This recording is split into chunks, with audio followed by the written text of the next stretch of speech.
Yo, Wakurugenzi, I hope mko fresh mazee. Kabla tuingie kwa kipindi, ningependa tu niwakumbushe ya kwamba tuko karibu kumaliza season ya one of these. Actually tumemaliza ya headline hitters. This is a new one. But for young and stupid, niko nataka tukimaliza season turudi pale kwa dia stories. So please keep them stories coming. Ile email ya kutuma ni stories@mkurugenzi.co.ke. Kama wewe ni mtu uko diaspora, uko na story kali, wewe wekelea pale bana, alafu tupige kitu safi. Dia stories zirudi jo. It's been a minute. I think tujapiga hiyo kitu kutoka 2023 man. Last year hata tulipiga kweli, I doubt it. Yeah, wacha irudi. Sasa kama kawa match ndio hiyo, site sasa iko live, unaweza ingia pale, fanya mambo yako, kuna kila kitu from sweatsuits to t-shirts to hats to tote bags, you name it. Ingia pale, shika mali yako, tujibambe, au sio? That's what's up. Tuingie kwa kipindi guys.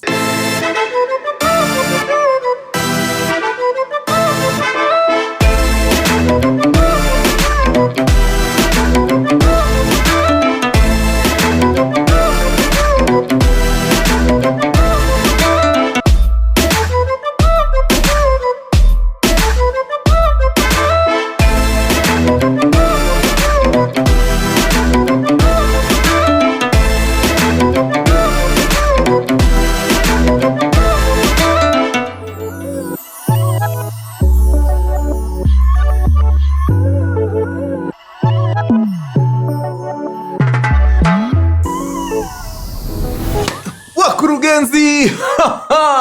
My man! Mkurugenzi headline hitters na kama K. When you see Mkurugenzi in the building, you just know he's got the juice.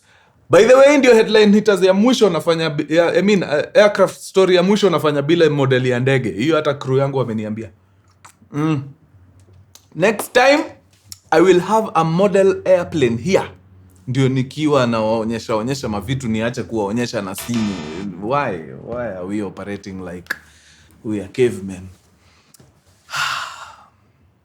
So based on the length, the duration of this episode, nago tu kukushow maze how things can move from, the most calm of situations to very dire situations in a span of minutes. Yani it takes just a moment to mess everything up. Okay? Now, wangwana, wacheni niwapeleke moja kwa moja mpaka Taipei, capital city ya Taiwan. Tarehe 19 Februari 1985.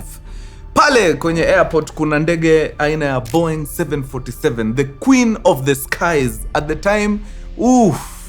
It was one of a kind. Sidhani Airbus ilikuwa imetengenezwa, sababu Airbus ilikuja in the 90s na Airbus ndio ilikuja na the great A380.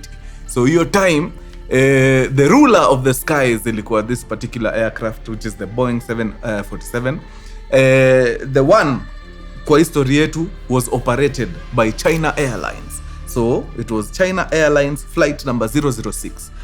This aircraft ilikuwa on a scheduled flight from Taipei, capital ya Taiwan, to LA, Los Angeles, California. Ni kitu ilikuwa inapigaga daily, so nothing new there. Ni kitu walikuwa wameshazoea route, kila kitu iko sawa. And to be honest, even this particular day, nothing was different. Kila kitu ilikuwa sawa, paa vizuri bila any problems. And they proceeded to fly for a very good 10 hours without any incidents, without any troubles. Now, as these guys were approaching San Francisco, sasa hapa wameshaanza kuingia United States airspace. Wako barely 2 hours away, actually 3 hours away from destination. Kukakuwa na a sudden change in weather. All of a sudden, maze winds in a gush design ingine hatari sana.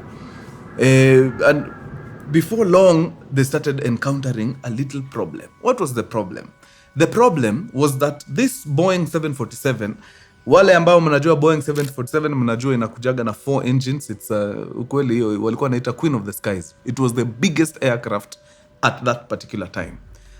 Let me say commercial aircraft at that particular time. So maze because of the weather problems, one of the engines, engine number 4, ikazima. So now ndio hawa majamaa bado wako na some flight time to go, but they've lost one engine number 4. But to be really honest, for a Boeing 747, losing one engine is not really life and death. Why? Because these aircrafts zimemanufacturiwa to be able to fly on 3 engines in case one of them ilete mushkil.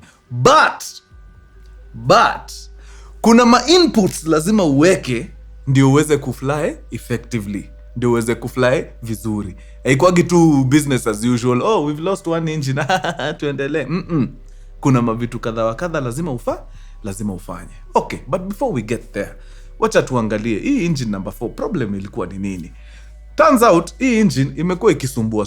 Iko time walikuwa wameifungua not once not twice, wakirepair mavitu huko, I think valves za mafuta nini. And they thought they'd fix the issue, but now since imerioka, inamaanisha the issue haijafixiwa kabisa. In fact, hawako sure exactly ni nini ndio imeleta hii issue. All right? So the pilots realized that they've lost engine number 4. Now, this is 1985. This is a Boeing 747. Hiyo time, pale kwa cockpit kulikuwa na watu wangapi? 3. Kulikuwa na captain, first officer, na mtu hapa nyuma yao anaitwa nani? Flight engineer. And because this was a long haul flight, kutoka Taipei mpaka LA ni far. Taipei iko east of the globe, LA iko west side. Uko ni mbali. Hiyo ni flight ya karibu 14-16 hours there about. So yeah, unanid watu wanaitwa a relief crew. So kulikuwa na captain, first officer na flight engineer, na mahali huko kwa chambers, kuna machambers waga wanalala wakati hii squad ingine inafanya. Pale kwa chambers kuna another pilot, captain and another flight engineer.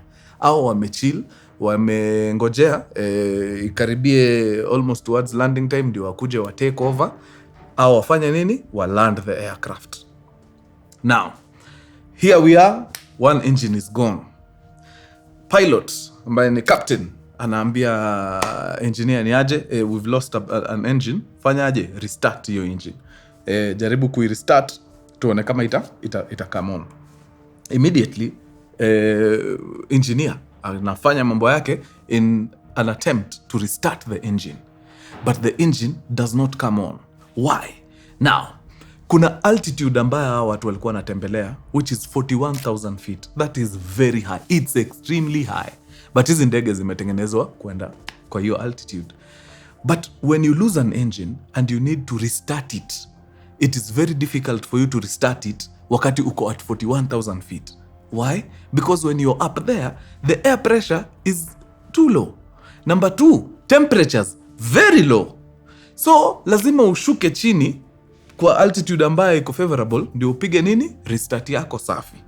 Number 2, when you're trying to restart an engine, kuna vitu lazima ufunge. Hizo vitu zinaitagwa bleed valves. Now, in very layman terms, bleed valves ni valve fulani zinakuaga kwa engine, sababu unaona hii engine yetu tunaitumia kufanya vitu nyingi. It's not just to power the aircraft. Si tu for thrust. Hii engine tunaitumia kuokota hewa. Hii hewa tunaidistribute kwa ndege huko iende ifanye vitu zingine. Kuna some other functions ambazo waga zinatumia hewa. And when do we divert it? We divert it pale kwa combustion chamber before iingie. I mean kwa compression chamber before iingie kwa combustion. So, unajua engine vile huwa ina operate. Engine ina operating kama hata engine ya gari inakuwa hivyo. You need air to mix with fuel and a little spark. Hiyo explosion ndio inafanyaga engine inawaka. So kwa hii aircraft, hii air ama niwaelezee engine vile inakuaga. So kuna kuaga na intake. Hapa ndio mahali hewa inaingilia. Hewa ikiingia inakuja kwa second place, hapa inaitwa compressor. Hii hewa inakuwa compressed. Ikisha kuwa compressed inaingizwa mahali panaitwa nini? Combustion chamber. Hapo ndio ina mix na mafuta na spark. Ikilipuka ile fumes tunazitaga exhaust. Ile exhaust fumes zikitoka nje hivi ina propel ndege mbele. That is how the engine works. Hey, okay. Now, So hii engine yetu si nimewambia iko na intake hapa, iko na compressor hapa na iko na combustion hapa. So before hii hewa ifike hapa kwa combustion, ikiwa hapa kwa compressor, waga inadivertiwa iende ifanye vitu zingine. So hewa ingine inaingia kuchomeka, ingine inaenda kufanya vitu zingine. But when you're trying to restart an engine, you need kudivide hii hewa. Wacha hewa yote ingie, i-restart hii engine. Engine ikisharudi fiti, now you can go back to distributing this air where you want it to go.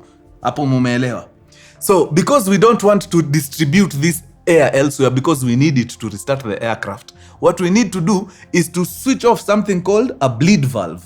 Sasa hiyo bleed valve ukifunga, hii hewa yote inakuja inaingia, inafanya mambo yake, engine inawaka, tunaenda.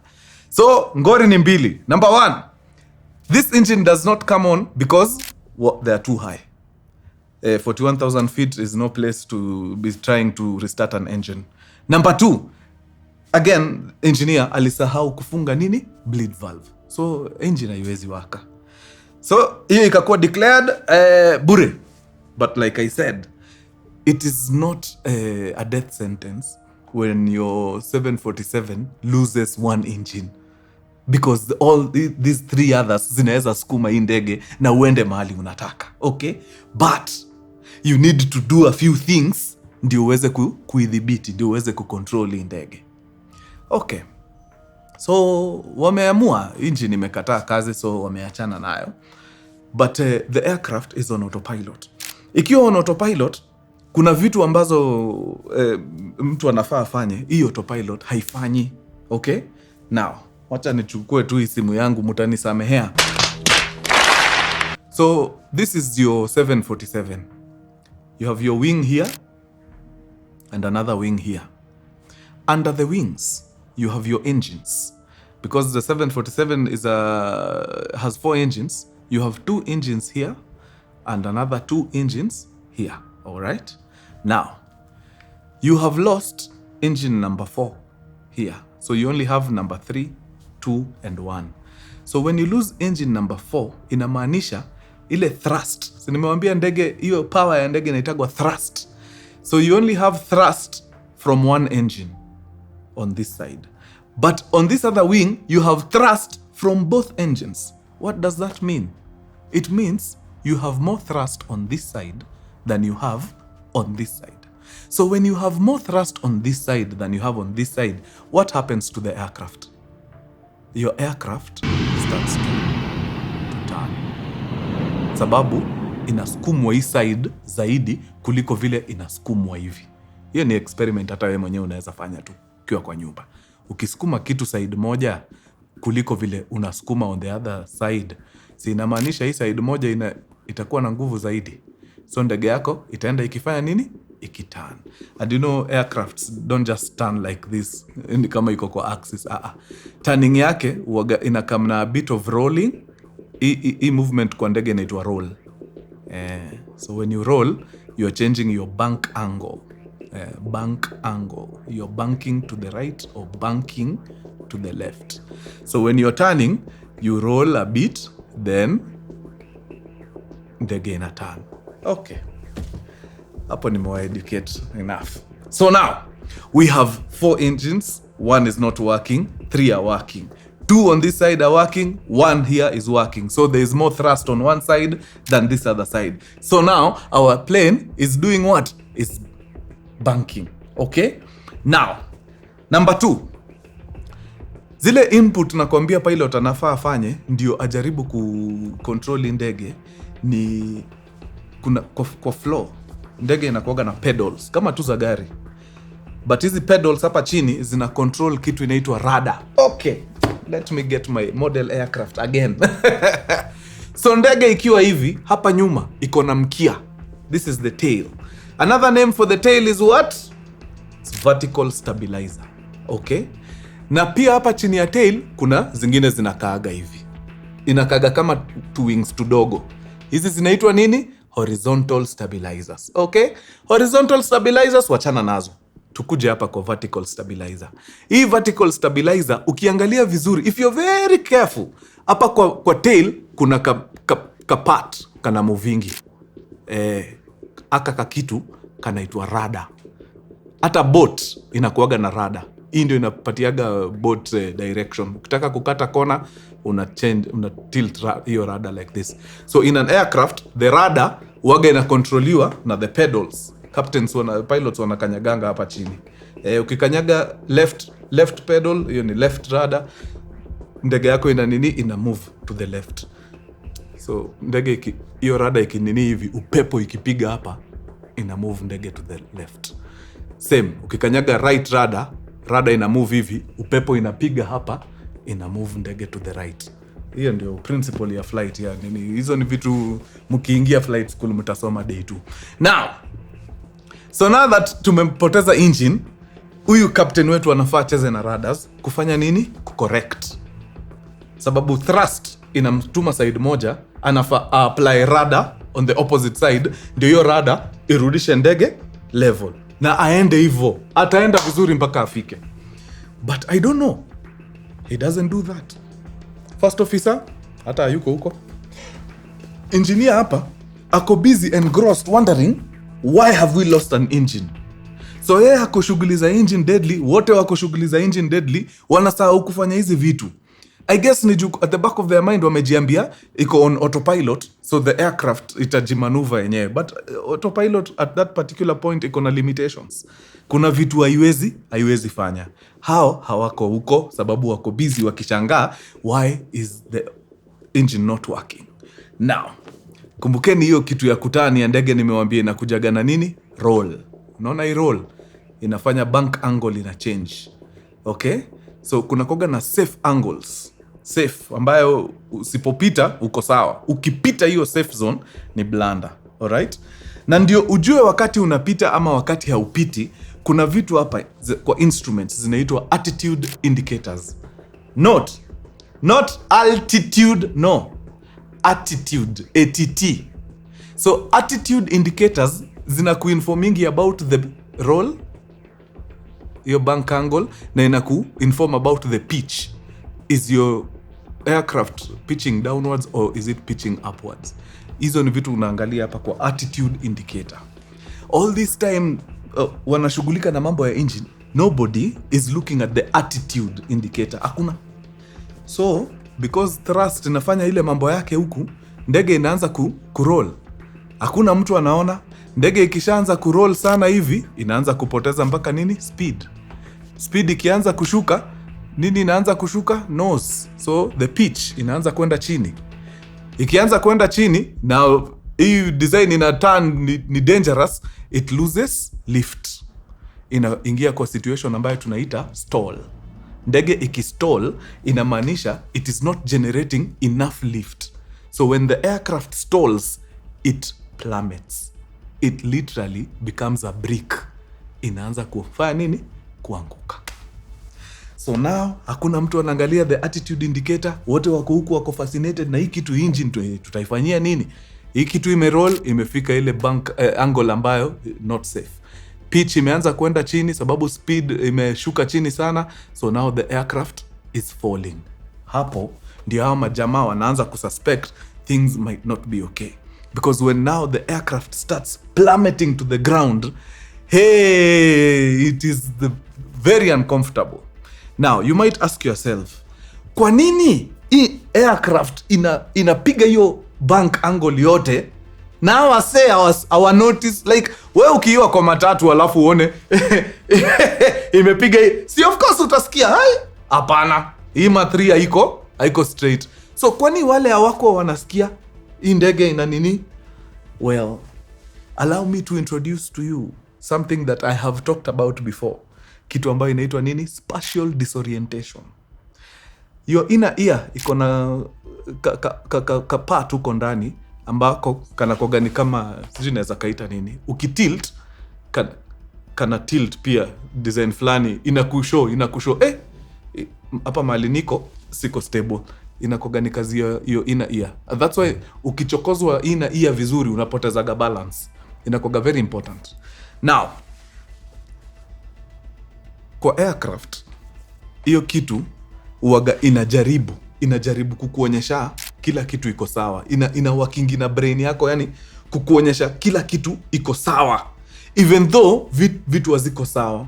Na the reason you don't notice ni sababu hauna kitu inaitwa nini, you don't have a reference. Unajua wakati uko place unaweza ona nje, unaweza tell in the gate imebank sana, but wakati uko juu kwa mawingu huoni kitu, ni white too all over, hauna reference. So even when you're banking, body yako haiwezi tell, inakwambia tu tuko sawa. So as these guys were banking like this, their inner ears zilikuwa zinafanya ile kitu pia, zinajaribu kuwa balance. So hao wanaona wako sawa, but hawako sawa, they are banking dangerously. So that's why hawakujua hiyo kitu inaitwa spatial disorientation. Now imefika mahali it's too much, aircraft imeanza kuanguka chini. It is at that point ndio wali discover, wait a minute, hatuko sawa, sababu ni kama tuna na the reason walijua wanadunda ni juu wakati aircraft inakuja chini ina generate vitu fulani zinaitagwa G forces. So the G forces, acha nikupatia very good example ya G force. Wakati uko kwa gari alafu dereva ana accelerate, unasikiaga hiyo inertia inakusukuma kwa kiti, inakupin hapo kwa kiti. Dereva wakati ana accelerate hivyo uende, hata ukijaribu kusit up inakuaga shida, sababu the G forces zinakusukuma kwa kiti. Sasa ya aircraft is 10 times, hata si 10, it's crazy, it's ridiculous. So as hawa say wanaanza kuplummet, na unajua wana plummet wakiwa wameturn hivi. So as they are going down this way, G forces mwili zao, uso zao zilikuwa zinakanika zina melt, sababu the force is too much, inawapeleka hivi. So uso zao zilikuwa discontorted, yani it's a very uncomfortable feeling. So hapo ndio walianza kudiscover, there's a problem.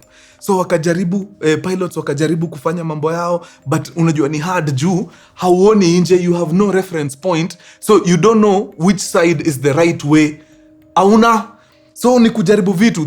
That was the very first time waliangalia zile attitude indicators. Attitude indicators zinawaambia you have rolled so much na pitch yenu pitch down. Hivi ndio mnakaa hivi saa hii. In fact mahali mumefika mko karibu kwenda upside down. Okay? Watu sababu their ears zilikuwa zimewachezea tricks, zinawasho bado wako sawa, wakaangalia hizo attitude indicators wakajiambia no, this cannot be correct. Hizi mashini ni faulty. They were not faulty. How? Ndio walikuwa at fault. So wako hapo wanang'ang'ana na hii kitu mazee, wajaribu kuileta level. Hii kitu ina plummet. I think at some point wakajaribu wakaileta. Si ilikuwa imebank hivi. So wakaileta ikaanza kurudi normal kidesign. So sasa watu wameacha kukaa hivi. Sasa imeanza kurudi kidesign. But kumbukeni, speed inakuwaga ni a factor hapa. Na hii speed mazee ikienda chini sana, mkianza ku plummet, ndio hivyo. Sasa inaendaga ikiongezeka. Juu sasa ni kudunda mnadunda. So wameileta nini ndio, lakini kumbukeni it's still pitching down. So hao watu wanafanya nini? Wanashuka sasa. Sasa wanashuka wakiwa the right side up. Let me tell you, anyone who was not buckled up, mtu yote hakuwa na mshipi, alikuwa na mangamanga huko kwa nini, wale flight attendants wakiserve machai zao moto, walikuwa kwa mabati wote. Sababu when inaanza kwenda, ni kama mna experience kitu inaitwa negative G. So negative G unakuwa weightless. Juu unadunda. Ni kama nini? Ni kama lift ikishuka chini sana. Unasikiaga nika hauna weight. Nika you are about to float. Sasa ya ndege ni like 5-10 times worse. Yeah. Flight attendants na trolley zao za chai, poop kwa mabati. Watu wenye wajafunga seat belts nini huko kwa ceiling. And now ikitu imeanza kufanya nini? Imeanza kushuka. Let me tell you, that thing dropped at an alarming rate. Watu walipiniwa kwa ceiling hapa for close to 1.5 minutes. Wacha nikwambie, 1.5 minutes nikikwambia inakaa kitu kidogo. until ni expose kwa a very uncomfortable situation for 1.5 minutes. Anyone who's been on an aircraft, wakati turbulence inawachapa, ama wakati kuna zile air pockets za, especially watu ambao mnasafiri mchana wakati jua imewaka. Ukipanda hizi ndege zetu za regional hizi ndogo, kina Jambo, kina nani, na ni saa 7 mchana, jua imewaka, then muingie kwa air pocket, then mtoke, then kuna vile waga inashuka. Kama hiyo kushuka tu kidogo tu, hiyo hata si 100 feet, ni kidogo tu, unasikia gani kama matumbo zinakuja hapa kwa shingo. Sasa hebu imagine kushuka hivyo for a whole 1.5 minutes. Those guys dropped 9 point something kilometers in 1.5 minutes. It is the most uncomfortable feeling ever. Hapo ndio wase waliokota ma injuries nini. Una imagine ile trolley ya drinks imekuwa weightless mpaka sasa imehang, iko kwa ceiling, iko hapa imehang hapa juu. It's crazy. It was chaotic, it was bad. So wakati wanashuka hizi kilomita 9 na upuzi, in fact wengine wanasema it was roughly 10 km, ndio for the first time walitoka huko juu wakapita nini clouds, wakakuja wakaingia under the clouds. When they were under the clouds, it was the very first time the pilots had what? A reference point. It was the very first time wanaona kumbe tulikuwa upside down. Watu walikuwa wameflip wako hivi.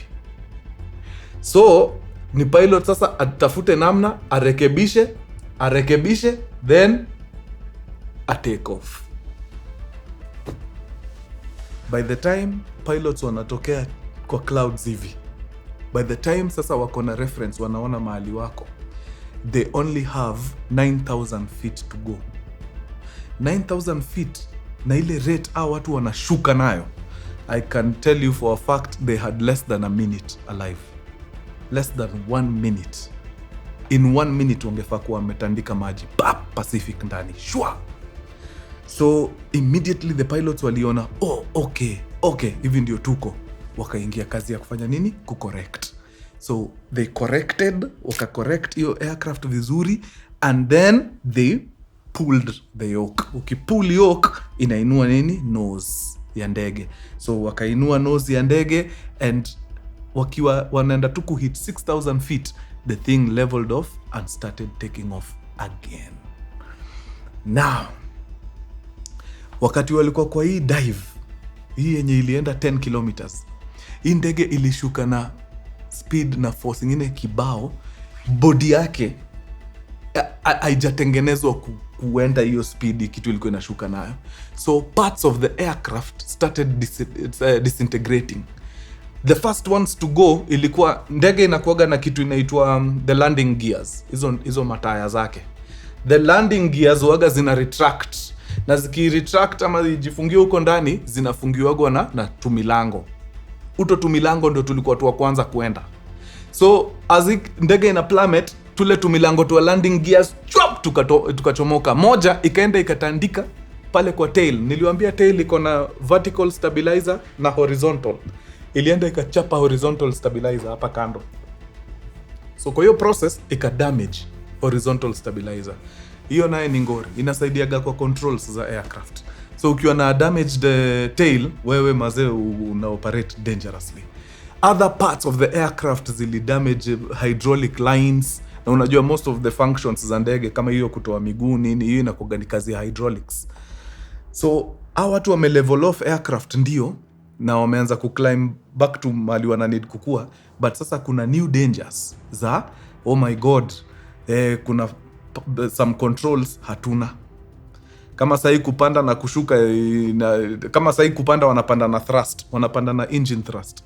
Hawapandi na zile mavitu zinasaidiaga kusaidia nose kupitch up na nini. Kuna mavitu tu ngori zinawakumba pale. So wakaenda wakafika ile level walikuwa, and for the first time waka establish communication na air traffic control. Hii time yote kwa hii 2 minutes watu walikuwa na drop. Air traffic controls pale San Francisco walikuwa wameona. Wanashindwa hii aircraft kwa nini inashuka teke hivi towards the ocean?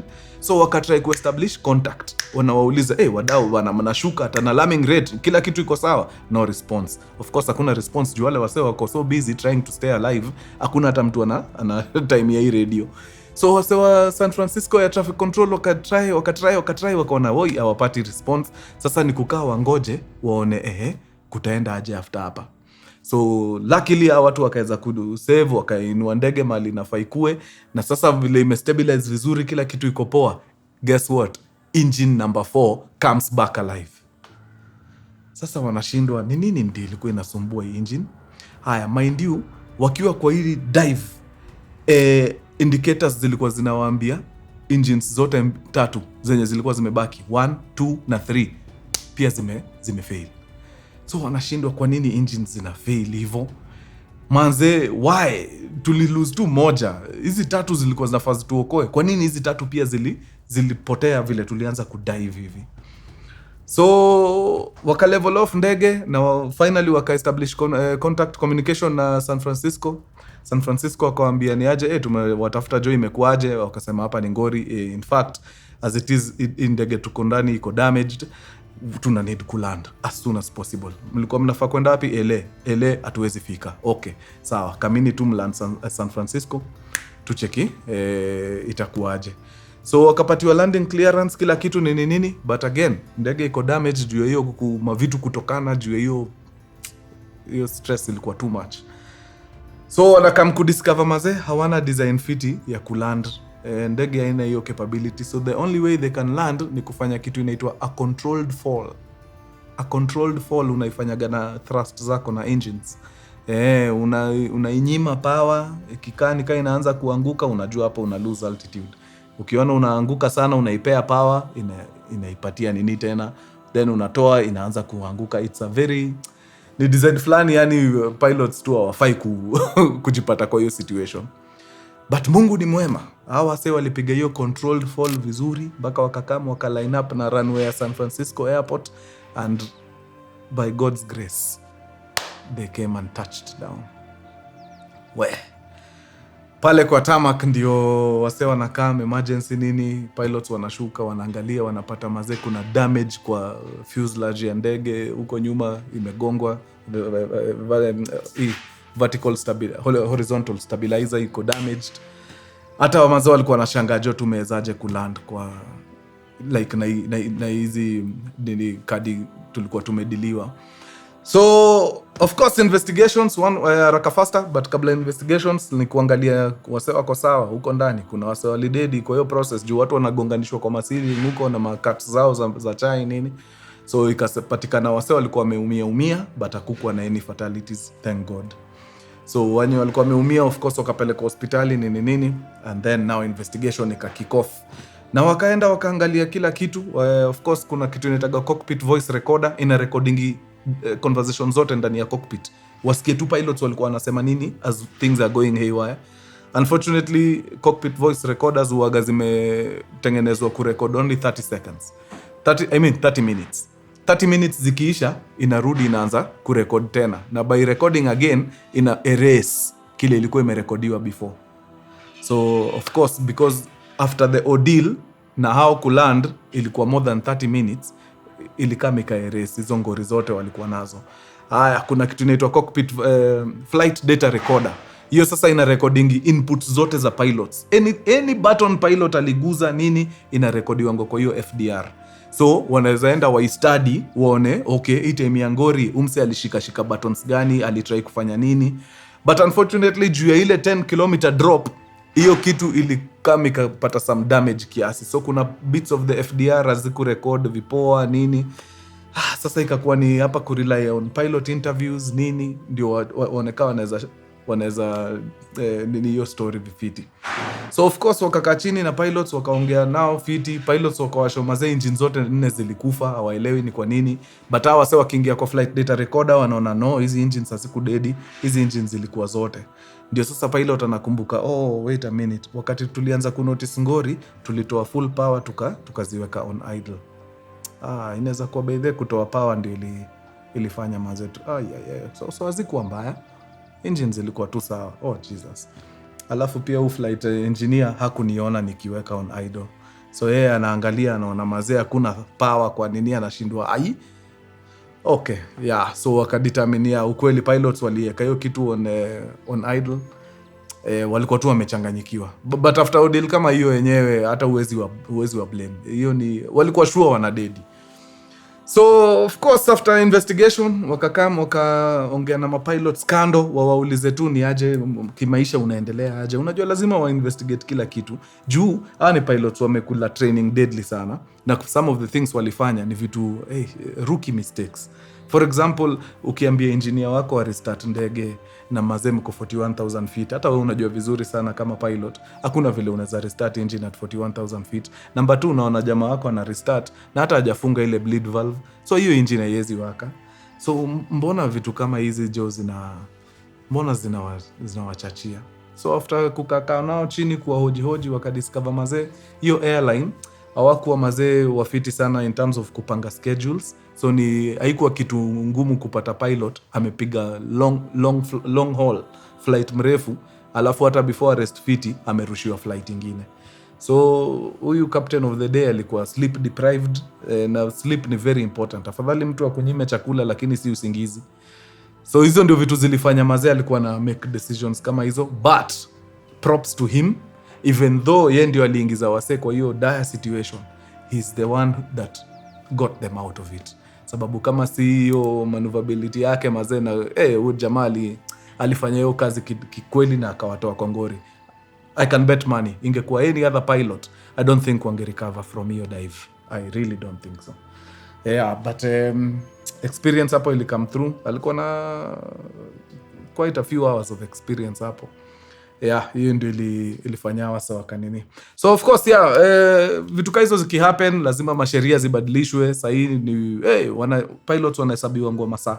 Ukifikisha tu a certain quarter hivi enda usingizi. Na nikiona umepost picha Instagram ati uko club, wewe tutakosana mbaya sana. Enda lala. Very nice. Yeah, hakuna hiyo story ya fatigue tena unless ni airline tu imeamua kukua cheap, inataka kufanya watu mbaya. Sasa hiyo wako very strict. Yeah. So thank God hakuna mtu alituacha kwa China Airlines flight 006. Kila mtu escape na life yake. Yeah, and some of them are still here to date, telling the tales. How sio? Unaweza ingia hapo mtandao kule karisa cheki. Yeah, utacheki some of the survivors wako hapo wana narrate ordeal. Quite interesting. And that, ladies and gentlemen, boys and girls, is the story of China Airlines flight 006. Imekuwa deadly sana, nyinyi wa true. Tuonane round 2. Adios muchachos. Peace.